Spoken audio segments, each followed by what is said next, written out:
is Saanvi Waghmare, and I'm a 4th grade student at General National Elementary School.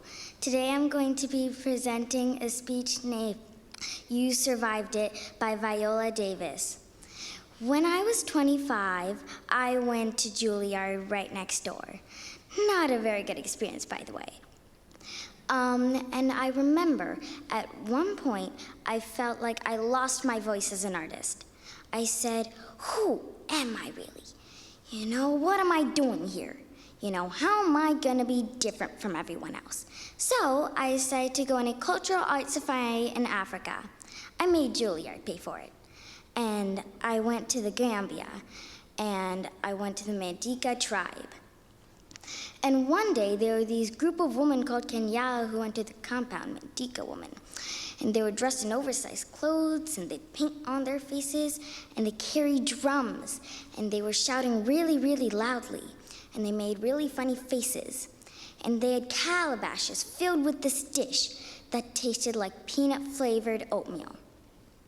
And they just got louder and louder, and they passed the calabash around to everybody in the compound. And more people started yelling and screaming with them, to a point where they're falling over each other, hundreds of people, children even.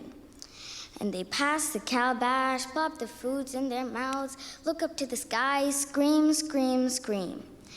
And they would sing this song that's translated into, I did not come here for food, my stomach is full. I did not come here for food, I came here for something much, much more than that. And I was wondering who these women were. And I found out that these women were actually infertile. And in the Gambia, the biggest blessing that you could possibly have is to be able to have a child. And these women felt like the only reason why they weren't blessed with a child was because God did not hear their wish.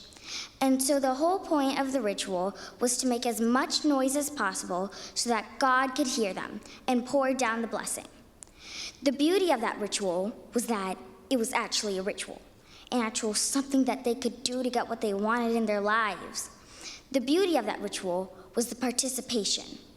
The beauty of that ritual was the people who were surrounding these women who said, you know what, God didn't hear you, did not see you, and I'm gonna make sure that he does. I'm gonna do my part in your life to make sure that she hears you. And that is the beauty of everybody in this room. In the words of Thomas Merton, perhaps we are stronger than we think, that everybody in this room has gone through something in their lives, and you survived it. But not only did you survive it, you took that trauma, that hurt, that revelation, or whatever it was, and you used it to connect, to give, to influence, to help. And that is the beauty and the purpose of what we are here on this earth to do. So for me, I lift a glass to everybody in this room who has decided to live a life bigger than themselves.